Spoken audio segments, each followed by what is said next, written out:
ख्वाब। मुरारी गुप्ता। पूरे 11 साल बाद आनंद अपने गृह नगर शाहजहांपुर लौटा तो उसे वहां की चौड़ी सड़कों के बीच घने पेड़ों को देखकर बहुत खुशी महसूस हुई। इतना बदल गया है मेरा शहर। अभी ज्यादा वक्त कहाँ गुजरा है, मगर शहर ने रातों रात कितनी तरक्की कर ली है। उस दौर में तो सोचा करते थे कि शहर में मेट्रो ट्रेन हो तो भीड़ भाड़ और प्रदूषण भरे माहौल से निजात मिले, मगर अब पूरे शहर में मेट्रो का जाल बिछा हुआ है। कहीं इस भागम भाग मेट्रो की भीड़ में शहर की सांस्कृतिक धड़कन तो सुस्त नहीं हो गई। उसे शंका हुई। तभी अचानक उसे शहर की सांस्कृतिक स्थली रंग सभागार के बारे में याद आया, जो अब बिस्मिल्लाह खां सभागार के नाम से अलंकृत हो चुका था। कॉलेज के दिनों में शहर में हर दूसरे दिन शास्त्रीय गायन, वादन, नृत्य या थिएटर का कोई न कोई बड़ा कलाकार होता था। आनंद रंगमंच से लेकर शास्त्रीय विधा के हर कार्यक्रम में अपनी मौजूदगी दिखाता था, कभी मर्जी से तो कभी मजबूरी से। इसी दौरान उसका कला और संगीत जगत से संपर्क हुआ। घूमते घामते आनंद अपनी पुरानी यादों को ताजा करने के लिए बिस्मिल्लाह खां सभागार पहुंचा। उस दिन वहां बहुत गहमा गहमी थी।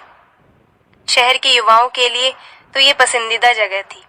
3 दिन बाद उसे वापस लौटना था, इसलिए वो शहर को एक बार पूरा घूम लेना चाहता था। मगर यहाँ आकर लगा थोड़ी देर ठहरा जाए। जैसे ही उसकी नजर वहां लगे बड़े पर्दों पर गई तो जैसे नजरें ठहर सी गईं। अरे, आज अंतर्राष्ट्रीय कथक समारोह है। एकदम सही वक्त पर आया। बोर्ड पर लिखे अंतर्राष्ट्रीय कथक समारोह को देख उसे 11 साल पुराने समारोह की याद ताजा हो आई। याद आया 11 साल पहले दिल्ली कथक केंद्र ने भी यहाँ एक बड़ा कथक समारोह करवाया था। 3 दिवसीय उस समारोह में वो रोज जाया करता था। हालांकि वो संगीत से ताल्लुक रखता था, इसके बावजूद वो कथक के कलाकारों से मिलने और उनके बात करने की फिराक में रहता था। उनकी सफलता और दुनिया भर में उनकी प्रस्तुतियों की बात उसे बहुत प्रेरित किया करती थी। आनंद ने सभागार के मुख्य दरवाजे के दोनों ओर नजर दौड़ाई। मोगरे की मालाओं से सजी दीवारें और उनके बीच विशाल होर्डिंग्स नजर आए। सुंदर कैलीग्राफी में उन पर लिखा था, अंतर्राष्ट्रीय कथक समारोह। नीचे देशी विदेशी कई नामचीन कलाकारों के नाम और बीच बीच में घुंघरुओं के चित्र बने थे। बीच बीच एक बड़े कैनवास पर कथक करती हुई युवती की तस्वीर बनी। लोगों की भीड़ देखकर यकीन नहीं हुआ कि शास्त्रीय नृत्य के लिए अभी भी लोग इतनी तादाद में आते हैं। शाम के 7:30 बजे कार्यक्रम शुरू होने वाला था। 5 दिवसीय समारोह का ये दूसरा दिन था। अंदर पहुंचा तो पूरा सभागार लगभग भरा हुआ था। सभागार की तस्वीर भी काफी बदल चुकी थी। मंच पहले से भी बहुत आकर्षित लगता था। सभागार की दीवारें और सीटों का रंग बदल चुका था। हालांकि सभागार का नाम भी बिस्मिल्लाह खां हो चुका था। पहले इसे रंग सभागार के नाम से जाना जाता था। आनंद मंच के बाईं तरफ सामने से 5वीं पंक्ति में पूरे इत्मीनान से बैठ गया। मंच पर शुरुआती औपचारिकता के बाद अनाउंसर ने उस दिन होने वाली प्रस्तुतियों के सभी कलाकारों से परिचय कराया। इसके साथ ही आज देश की ख्यातनाम नृत्यांगना मालविका रागिनी अपनी टीम के साथ उनका प्रसिद्ध बैले बसंत गाथा प्रस्तुत करेंगी। सुनकर आनंद बुदबुदाया, मालविका? मगर रागिनी? स्मृतियां बहुत मजबूत होती हैं। वो स्मृतियों के भंवर में डूबने लगा। उसे कुछ याद आ रहा था। अब तक आनंद अपनी सीट पर पूरी तरह जम चुका था। मोबाइल फोन बंद करने की हिदायत का पालन करते हुए सभी ने अपने फोन को बंद कर दिए। पहली और दूसरी प्रस्तुति लखनऊ घराने की थी। दोनों प्रस्तुतियों का दर्शकों ने भरपूर तालियों से इस्तकबाल किया। पर्दा गिरा। आज का ये पहला डांस बैले था, बसंत गाथा। जयपुर घराने की मालविका रागिनी का खुद का बनाया बैले, जैसा कि ब्रोशर में लिखा था, और कई शहरों के साथ देश विदेश में भी प्रस्तुत किया जा चुका था। बैले की प्रस्तुति से पहले आनंद के पड़ोस में बैले और रागिनी को लेकर नृत्य के जानकार से लगने वाले लोगों के बीच खुसुर फुसुर होने लगी, लेकिन उसे पड़ोसियों की चर्चाओं में कोई विशेष रुचि नहीं थी। 5 मिनट के अंतराल के बाद पर्दा उठा। मंच के पार्श्व में तबला, पखावज, सारंगी और सितार पर सांजिंदे मौजूद थे। सभागार की लाइटें एक एक जलने लगी। मंद पीली लाइट की छाया से निकलकर 10 नृत्यांगनाएं मंच पर अवतरित हुईं।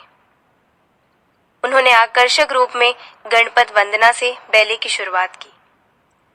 उनके अनुशासित और इस भावपूर्ण वंदना पर दर्शकों ने सभागार को तालियों से गूंजा दिया। लगभग 2 से 2.5 मिनट के बाद छोटे कद की सांवली लेकिन दमकते चेहरे वाली बैले की प्रमुख डांसर मालविका रागनी समूह से निकलकर अपनी उतरती चढ़ती सांसों पर नियंत्रण करते हुए माइक पर आकर बैले के भावों के बारे में बताने लगी। गुरुजी के आशीर्वाद से ये बैले मैंने 5 साल पहले। आनंद को खुद पर यकीन नहीं हो रहा था। मालविका, मगर रागिनी, ये तुम ही हो? मैं कहीं ख्वाब तो नहीं देख रहा? आनंद खुशी से जड़वत सा हो सोचने लगा। तुम कथक को इतनी गंभीरता से लोगी और यहाँ तक मुकाम बनाओगी, मुझे कभी नहीं लगा। मुझे तो यही लगता था कि यूं ही शौक के लिए, मगर तुम में इतना आत्मविश्वास इस अंतर्राष्ट्रीय समारोह में अपने बैले समूह के साथ। आनंद शारीरिक आंखों से भले ही उस नृत्य प्रस्तुति को देख रहा था, मगर वो अपनी स्मृतियों के समंदर में डूबने लगा। 15 साल पुरानी बातें जैसे फिर से ताजा हो गई थी। एक एक बात, एक एक शब्द। आनंद, मुझे कुछ न कुछ सीखना है। नृत्य, गायन या चित्रकारी, कुछ भी। तुम बताओ क्या सीखना चाहिए? कॉलेज में फाइनल ईयर के दिनों में उसकी जूनियर मालविका अक्सर उससे बच्चों की तरह जिद किया करती थी। अक्सर वे शास्त्रीय नृत्य और गायन के कार्यक्रमों में साथ साथ जाया करते थे। उन दिनों शहर में कथक नृत्य को लेकर युवाओं में काफी उत्साह था। शहर की कई नृत्यांगनाएं देश विदेश में अच्छा खासा नाम कमा चुकी थी। उन्हीं दिनों उसे कथक नृत्य देखने के साथ करने का भी शौक लगा, जो आज यहाँ साकार हो रहा है। तुम चाहते ही नहीं हो कि मैं कोई बड़ी आर्टिस्ट बनूं। अक्सर मजाक में वो आनंद को उल्हाना देती थी। उसे लगता था कि आनंद उसकी बातों को गंभीरता से नहीं ले रहा है। मैं कौन होता हूँ चाहने और नहीं चाहने वाला? आनंद अपनी तरफ से सफाई देता। तुम चाहते तो मुझे किसी अच्छे नृत्य गुरु के पास नहीं ले जा सकते? संगीत नृत्य वालों के साथ उठते बैठते हो। मुझे सीखना है और बस सीखना है। कल तक किसी अच्छे गुरु का नाम बता देना। उस दिन वो अपनी जिद पर आ गई। वो अपनी जिद की पक्की थी। उसकी जिद के आगे टिकना मुश्किल होता था, मगर उसका ये आत्मविश्वास देख अच्छा लगता था। आर्टिस्ट की डगर बहुत मुश्किल होती है। बहुत वक्त मांगता है ये शौक। क्या इतना वक्त दे पाएगी तू? वो उसके धैर्य की टोह लेता।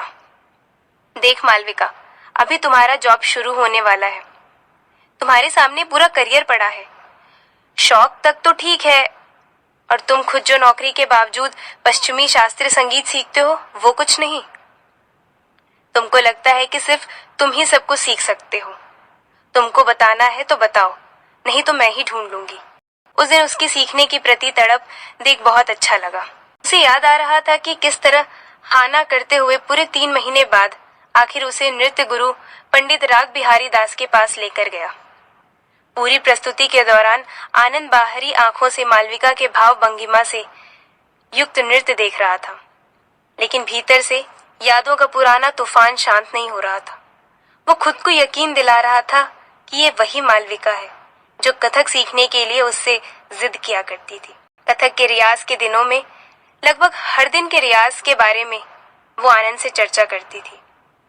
आनंद, मेरे पैरों में बहुत दर्द हो रहा है। आज दफ्तर जाने का मन नहीं कर रहा। कभी कभी तो लगता है नौकरी ही छोड़ दूं। कथक के प्रति उसकी दीवानगी को देखकर आनंद को खुशी महसूस होती। उन दिनों वो ज्योतिषियों पर कुछ ज्यादा ही यकीन करने लगी थी। उसे याद आ रहा था एक दिन जब आनंद किसी काम से उसके गुरुजी के पास जाकर आया, तो पास आकर मालविका पूछने लगी, क्या कह रहे थे गुरुजी? कह रहे होंगे क्या नमूना लाया है, मुंह बनाते हुए। नहीं रे, कह रहे थे बहुत अच्छा कर रही है, बस यूं ही चलती रही तो बहुत आगे जाएगी। 2-4 बातें वो अपनी तरफ से जोड़ देता ताकि उसका हौसला बढ़ता रहे। तालियों की गूंज में उसने देखा कि पूरे सभागार में अंधेरा था। बैले के दौरान नृत्यांगनाओं के चेहरे पर मध्यम रोशनी थी। जिसमें उनके दमकते हुए चेहरे नजर आ रहे थे। मालविका बीचों बीच भाव मुद्रा में थी, मगर आनंद मालविका के इस मंच तक के जीवन सफर के बारे में सोच रहा था। इतने दिनों तक कोई संपर्क भी नहीं हो पाया कि कैसी है मालविका। क्या वो अभी तक कथक कर रही थी? कहाँ तक पहुंची? सब कैसे अपने काम में व्यस्त हो जाते हैं ना।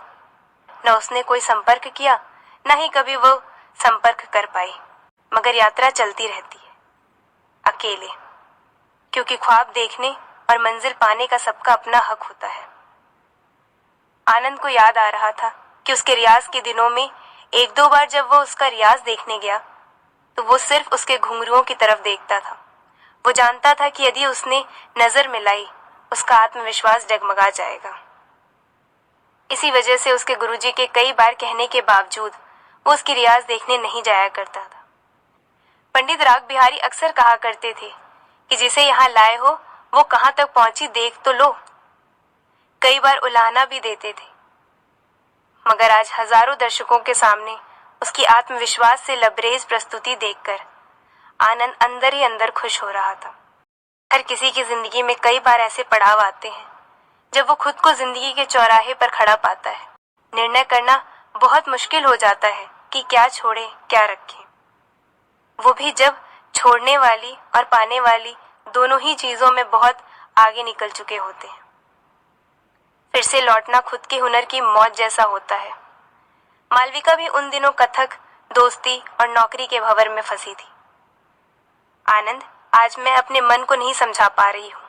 खूब रोने का मन हो रहा है। अच्छी नौकरी का प्रस्ताव आया है, दोस्त लोग भी छोड़कर जा रहे हैं। समझ नहीं आ रहा क्या करूं, मगर मैं कथक नहीं छोड़ना चाहती। अभी तो कथक को थोड़ा समझने लगी हूँ। मैं अकेली सी पड़ गई हूँ। उसकी आवाज में अजीब सा डर था और थोड़ी घबराहट नजर आ रही थी, मगर बिना रोए अनिश्चय की उस गांठ को उसने आंसुओं के रास्ते से बाहर निकाल दिया। फिर कई घंटों सुबकती रही। आनंद ने उसे खूब समझाने की कोशिश की। देख मालविका, जिंदगी में मंजिल हासिल करनी है तो तुमको चलना तो अकेले ही पड़ेगा। मुझे पता है तुम अपने लिए कभी किसी से आगे से मदद के लिए नहीं कहती, मगर मैं तुम्हारी जरूरत समझता हूँ।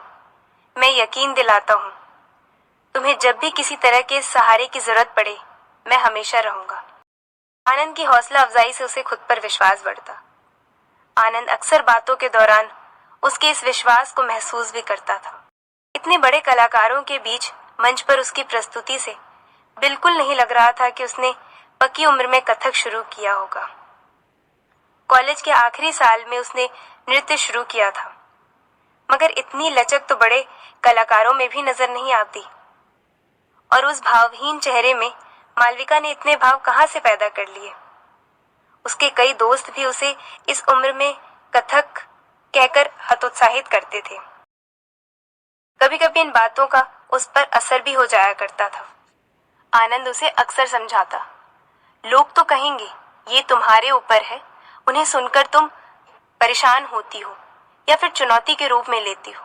हर चीज का एक वक्त तय होता है, तुम सिर्फ कथक पर ध्यान दो। उसने अपने रियाज का वक्त बढ़ा दिया। दिनों दिन उसके नृत्य में परिपक्वता आने लगी। रियाज करते हुए पूरे 2 साल बीत चुके थे। इन 2 सालों में उसने कथक में कोई 5 साल का कोर्स पूरा कर लिया था। उसकी इस उपलब्धि के बारे में उसके गुरुजी अक्सर चर्चा करते थे। इन्हीं दिनों एक फेलोशिप के सिलसिले में आनंद को बाहर जाने का प्रस्ताव आया। वो मौका बहुत कम लोगों को मिलता है। वो दिन आनंद के लिए मुश्किल भरा था। मालविका ने जाहिर तो नहीं किया, लेकिन उसके चेहरे से लग रहा था वो आनंद को खुद से दूर नहीं करना चाहती थी, मगर उसे आनंद की इस उपलब्धि पर बहुत खुशी थी। बातचीत के उस आखिरी दिन आनंद ने उससे ढेर सारी बातें की और हौसला देते हुए कहा था, मालविका, पिछले 2-2.5 साल से तुम जिस आत्मविश्वास से रियाज कर रही हो और जैसा तुम्हारे गुरुजी विश्वास दिलाते हैं, उससे लगता है तुम बहुत जल्द अच्छी फनकार बन जाओगी। तो उसे भी थोड़े से अनिश्चय के साथ अपने ऊपर यकीन होने लगा था। पता नहीं जिंदगी कब क्या मोड़ ले, मगर गुरुजी के और तुम्हारे यकीन से मुझे खुद पर विश्वास होने लगा है। उसे आत्मविश्वास आने लगा था। आनंद ने उसके विश्वास को पुख्ता किया। तुम इसी तरह रियाज करती रही और अपना आत्मविश्वास बनाए रखा तो देखना, एक दिन तुम हजारों दर्शकों के सामने मंच पर होगी और तुम्हारी प्रस्तुतियों पर लोग। इतने में पूरा सभागार तालियों की गड़गड़ाहट से गूंज उठा। सभागार की बत्तियां जल चुकी थी। आनंद की तंद्रा टूटी। वो यादों के भंवर से बाहर आया। तभी पसीने से तरबतर और आत्मविश्वास से भरी हुई मालविका ने झुककर दर्शकों का अभिवादन किया। एक बार फिर तालियां गूंजी।